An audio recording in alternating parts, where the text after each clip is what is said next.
بسم اللہ الرحمن الرحیم۔ السلام علیکم عزیز طلبہ و طالبات، میں ہوں آپ کی معلمہ شبانہ ظفر۔ میں divisional public school and college میں ایس ایس اردو ہوں۔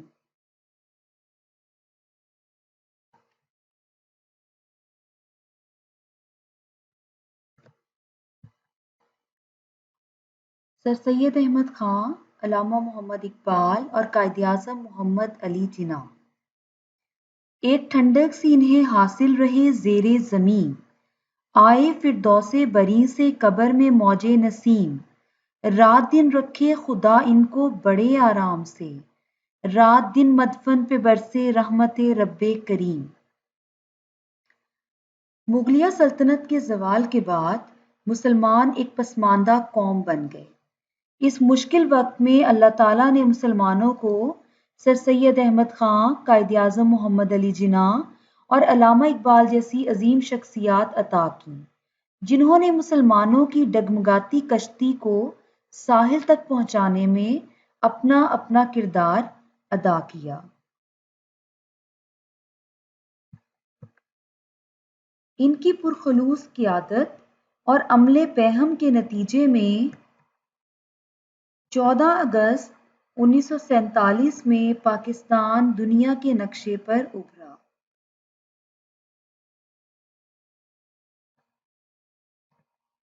آج ہم جو سبق پڑھنے جا رہے ہیں اس کا عنوان ہے نظریہ پاکستان۔ نظریہ کے معنی ہے سوچ، یعنی وہ مسئلہ جس میں فکر و نظر سے کام لیا جائے۔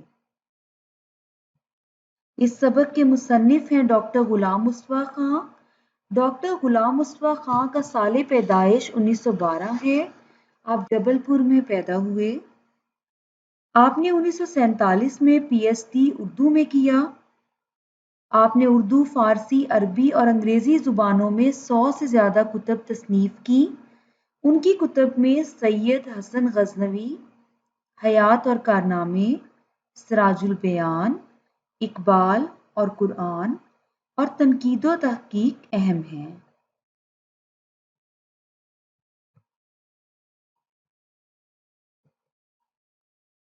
تدریسی مقاصد۔ آئیے اب ہم اس سبق کے تدریسی مقاصد پر نظر ڈالتے ہیں۔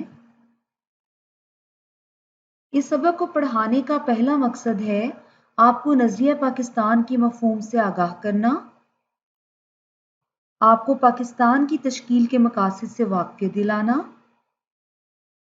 اور تشکیل پاکستان میں حصہ لینے والی اہم شخصیات کے کارناموں سے روشناس کروانا۔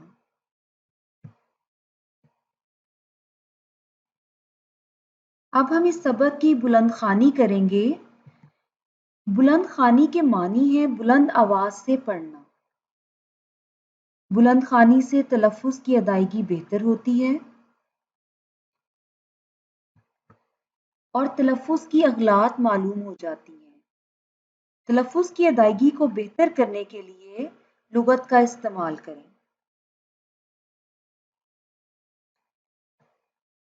مسلمانوں نے ہمیشہ رواداری کو اپنا شیوا بنایا ہے، لیکن جب کفر و الحاد غلبہ حاصل کرنا چاہتا ہے تو مسلمان اس کے مقابلے کے لیے ڈٹ کر کھڑا ہو جاتا ہے۔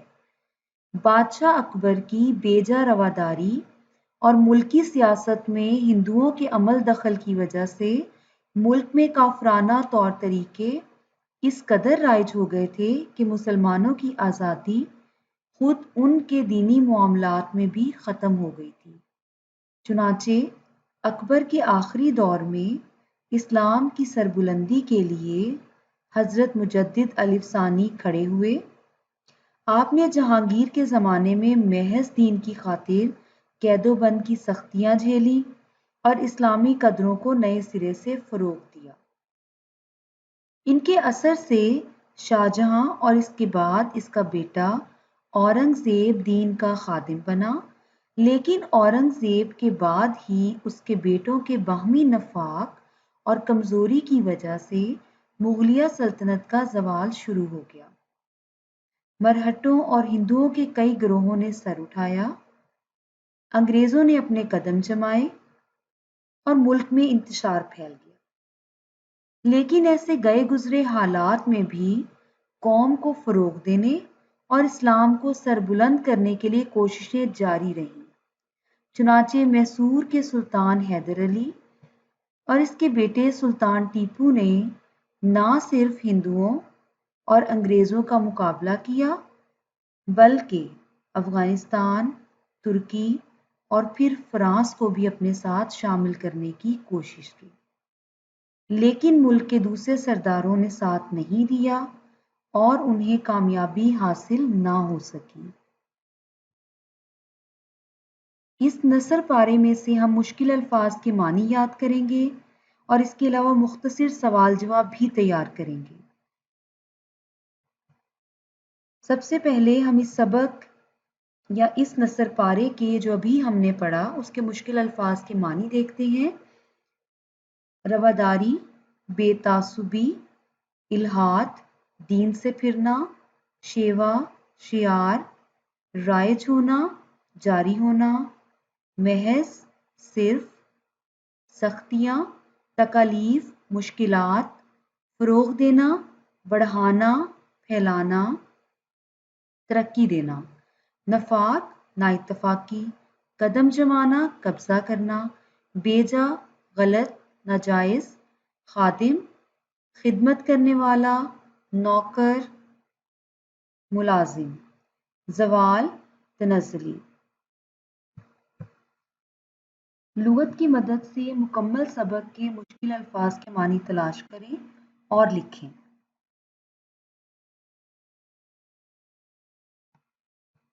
آئیے اب ہم عبارت میں سے کچھ مختصر سوال جواب تیار کرتے ہیں۔ سوال نمبر 1، کس کی بیجا رواداری کی وجہ سے ملک میں کافرانہ طور طریقے رائج ہو گئے؟ اکبر کی بیجا رواداری کی وجہ سے ملک میں کافرانہ طور طریقے رائج ہو گئے۔ سوال نمبر 2، شاہجہاں کے بیٹے کا نام بتائیں۔ جواب، شاہجہاں کے بیٹے کا نام اورنگزیب تھا۔ سوال نمبر 3، سلطان ٹیپو نے کن ممالک کو اپنے ساتھ شامل کرنے کی کوشش کی؟ اس کا جواب ہے سلطان ٹیپو نے افغانستان، ترکی اور فرانس کو اپنے ساتھ شامل کرنے کی کوشش کی۔ اب آپ اسی انداز میں مکمل سبق پڑھیں، اس کے الفاظ معنی لغت کی مدد سے تلاش کریں اور مختصر سوال جواب بھی تیار کریں۔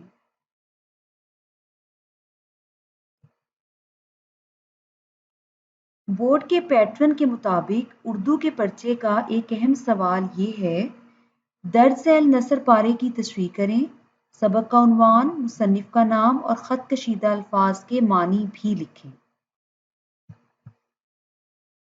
سب سے پہلے ہم یہ جاننے کی کوشش کرتے ہیں کہ تشریح کسے کہتے ہیں۔ تشریح عربی زبان کا لفظ ہے۔ تشریح کے معنی ہے شرح، تفسیر، وضاحت، کھول کر بیان کرنا۔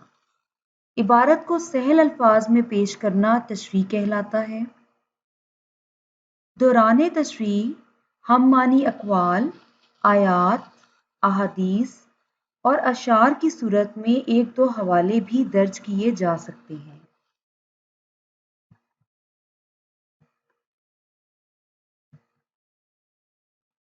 مسلمانوں کی قومیت ایک نظریاتی قومیت ہے جو لا الہ الا اللہ پر قائم ہے، یعنی یہ کہ نسل، رنگ اور وطن کی بنیاد پر نہیں بلکہ ایک نظریے، ایک عقیدے، ایک کلمے کی بنیاد پر وجود میں آئی ہے، اور اس نظریاتی پہلو کو نمایاں کرنے کے لیے اسے ملت کہا گیا ہے۔ ایسی نظریاتی قومیت میں ہر نسل، ہر رنگ اور ہر جغرافیائی خطے کے لوگوں کے لیے جگہ ہوتی ہے، اور حقیقت یہ ہے کہ جنوبی ایشیا کے مسلمانوں کو، جن میں ہر نسل، ہر رنگ اور مختلف جغرافیائی خطوں کے لوگ شامل تھے، ایک ایسی قوم کے ماتحت بن کر رہنا منظور نہ تھا جو اسلامی قومیت کے برعکس ذات پات، چھوت چھات اور بت پرستی کے بندھنوں میں جکڑی ہوئی تھی۔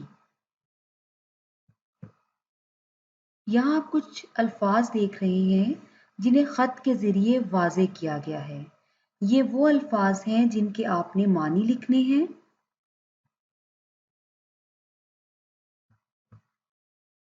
سب سے پہلے آپ حوالہ متن تحریر کریں گے۔ سبق کا عنوان نظریہ پاکستان، مصنف کا نام ڈاکٹر غلام مصطفیٰ خاں، ملت، قوم، بندھن، بندش، روک، رکاوٹ، قومیت، نسل، ذات، ایک جاتی، جکڑی ہوئی، سخت پکڑ، کس کر باندھنا۔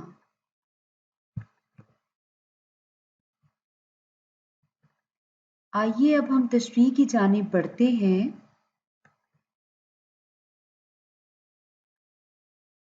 تشریح کرنے سے پہلے سب سے پہلے یہ دیکھیں کہ یہ عبارت سبق کے کس حصے سے لی گئی ہے۔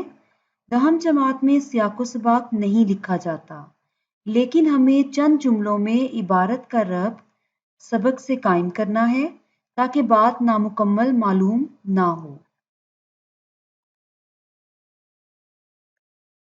یہ عبارت سبق نظریہ پاکستان کے وسطی حصے سے لی گئی ہے۔ اس کے مصنف ڈاکٹر غلام مصطفیٰ خاں ہیں۔ ڈاکٹر غلام مصطفیٰ خاں کے مضامین و کتب کی زبان سادہ، سلیس اور عام فہم ہے۔ اس مضمون میں انہوں نے دو قومی نظریے کا پس منظر واضح کیا ہے۔ تشریح طلب عبارت میں مصنف نے بتایا ہے کہ دنیا میں قومیت کی تشکیل کی دو بنیادیں ہیں، ایک وہ جو مغربی مفکرین نے قائم کی ہے، دوسری وہ جو رسول مقبول صلی اللہ علیہ وآلہ وسلم کی قائم کی ہوئی ہے۔ جیسا کہ علامہ اقبال نے بھی فرمایا ہے، اپنی ملت پر قیاس اقوام مغرب سے نہ کر، اپنی ملت پر قیاس اقوام مغرب سے نہ کر، خاص ہے ترکیب میں قوم رسول ہاشمی۔ اہل مغرب نے فلسفہ دیا کہ قوم وطن سے بنتی ہے۔ اس نظریے کی وجہ سے دنیا کے انسانوں میں تباہی کا آغاز ہوا۔ اس کا ثبوت دو عالمی جنگوں کی صورت میں سامنے آیا۔ یہ دونوں جنگیں وطنی قومیت کی بنیاد پر لڑی گئیں اور ان کی یہی وطنیت، قومیت، جنوبی ایشیا کے مسلمانوں کو تحفظ دینے میں بالکل ناکام رہی، کیونکہ اگر مسلمان اس نظریے کو قبول کر لیتے تو وہ اس کے تحت محض ایک مجبور اقلیت بن جاتے،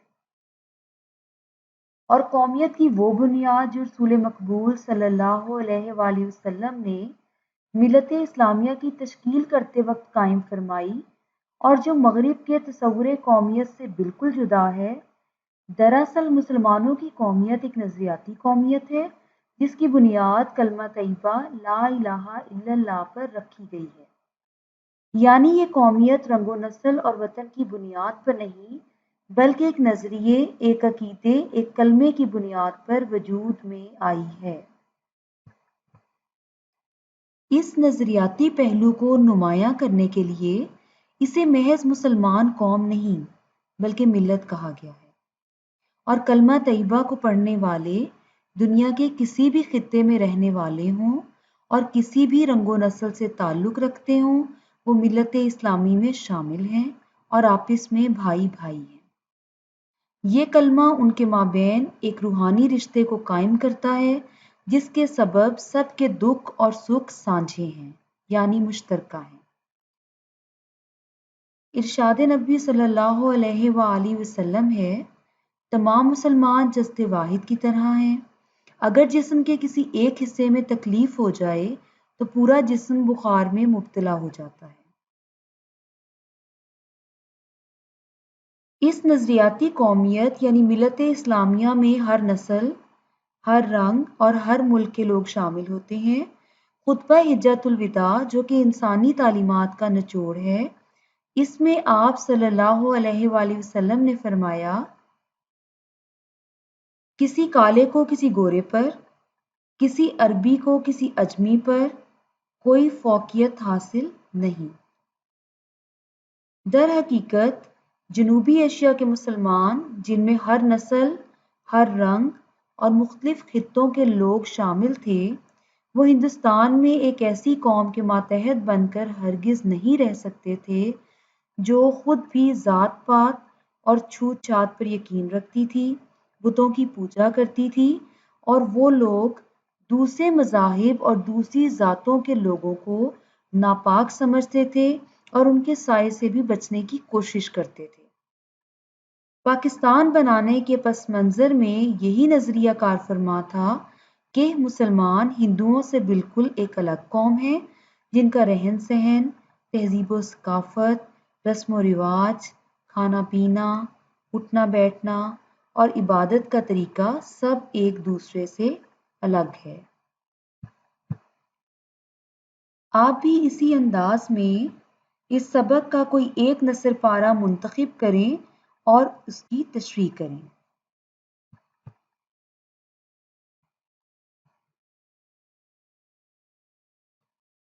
اب ہم مشقی سوالات پر ایک نظر ڈالتے ہیں۔ مسلمانوں کو اپنے دینی معاملات میں اپنی آزادی کب ختم ہوتی نظر آئی؟ مسلمانوں نے ہمیشہ رواداری کو اپنا شیوا بنایا ہے، لیکن جب کفر و الحاد غلبہ حاصل کرنا چاہتا ہے تو مسلمان اس کے مقابلے کے لیے ڈٹ کر کھڑا ہو جاتا ہے۔ بادشاہ اکبر کی بیجا رواداری اور ملکی سیاست میں ہندوؤں کے عمل دخل کی وجہ سے ملک میں کافرانہ طور طریقے رائج ہو گئے تھے۔ سوال نمبر 2، سلطان ٹیپو اپنی جدوجہد میں کیوں کامیاب نہ ہو سکا؟ اس سوال کا جواب ہے، سلطان ٹیپو نے نہ صرف ہندوؤں اور انگریزوں کا مقابلہ کیا بلکہ افغانستان، ترکی اور پھر فرانس کو بھی اپنے ساتھ شامل کرنے کی کوشش کی، لیکن ملک کے دوسرے سرداروں نے اس کا ساتھ نہیں دیا۔ تحریک خلافت کیوں شروع کی گئی؟ انگریزوں نے پہلی جنگ عظیم میں ترکی سے وعدہ کیا کہ اگر جنگ میں فتح حاصل ہوئی تو ترکی کو مزید نقصان نہیں پہنچائیں گے۔ انگریز کا یہ وعدہ محض فریب تھا، چنانچہ فتح حاصل ہونے کے بعد انگریز اپنے وعدے سے پھر گئے اور ترکی کے ٹکڑے ٹکڑے کر دیے۔ اس فریب کی وجہ سے مسلمانوں کو بہت تکلیف پہنچی اور انہوں نے خلافت کے تحفظ کے لیے مولانا محمد علی جوہر اور ان کے بڑے بھائی مولانا شوکت علی کی رہنمائی میں تحریک خلافت شروع کی۔ علامہ اقبال نے مسلمانوں کے لیے الگ وطن کا مطالبہ کب اور کیوں کیا؟ علامہ اقبال رحمۃ اللہ علیہ نے 1930 میں الہ آباد کے اجلاس میں مسلمانوں کے لیے الگ وطن کا مطالبہ کیا۔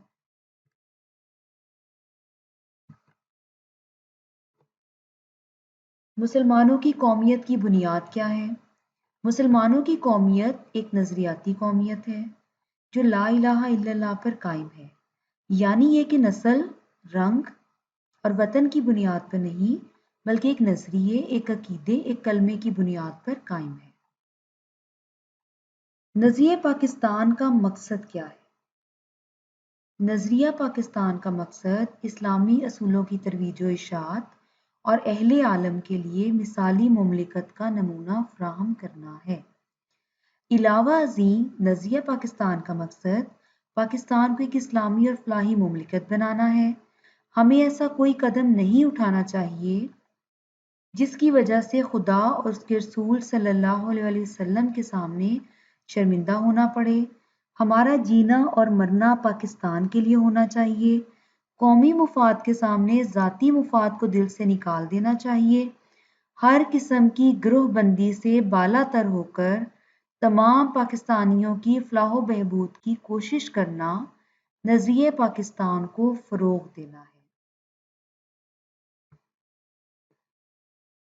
شدی اور سنگٹن کی تحریکوں کے مقاصد کیا تھے؟ اس کا جواب ہے، ہندوؤں نے مسلمانوں کو ہندو بنانے کے لیے شدی کی تحریک شروع کی اور ان کو ختم کرنے کے لیے سنگٹن کی تحریک بھی شروع کی۔ پڑھائے گئے سبق کی مدد سے آپ اس سبق کے بقیہ سوالات کو حل کریں اور انہیں اپنے رجسٹر پر درج بھی کریں۔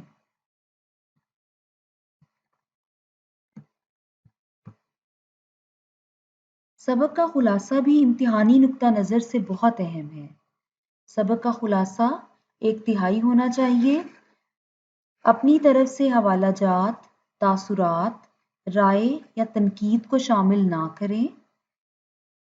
خلاصہ سبق میں اختصار اور جامعیت کے ساتھ روانی اور اصل کا لطف بھی برقرار رہنا چاہیے۔ اب آپ کے سامنے کچھ نکات پیش کیے جا رہے ہیں جن کی مدد سے آپ بآسانی خلاصہ لکھ سکتے ہیں۔ اورنگزیب کے بیٹوں میں نفاق، شاہ اسماعیل اور سید احمد کی شہادت، سر سید کی مسلمانوں کے لیے مساعی یعنی کوشش، پہلی جنگ عظیم، اقبال کا خطبہ الہ آباد اور قومیت کی بنیاد۔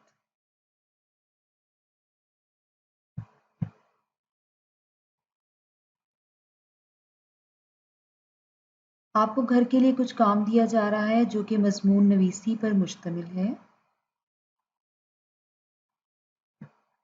مضمون نویسی بھی آپ کے نصاب کا حصہ ہے۔ مضمون عربی زبان کا لفظ ہے۔ کسی مقررہ موضوع پر اپنے خیالات، جذبات، احساسات یا تاثرات کا نثر میں تحریری اظہار مضمون کہلاتا ہے۔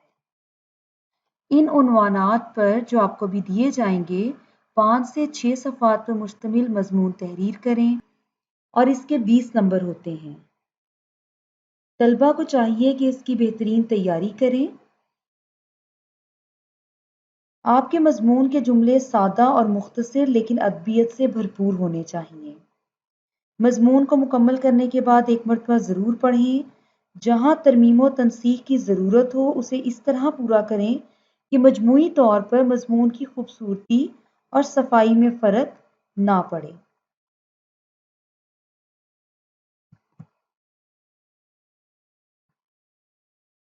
میری پسندیدہ شخصیت۔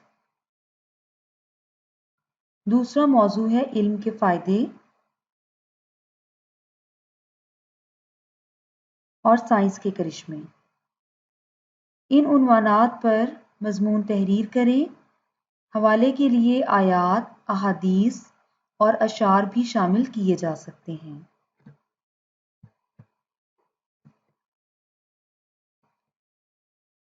ہمارے ساتھ رہنے کے لیے شکریہ۔ امید ہے یہ لیکچر آپ کے لیے مفید ثابت ہوگا۔ اللہ حافظ۔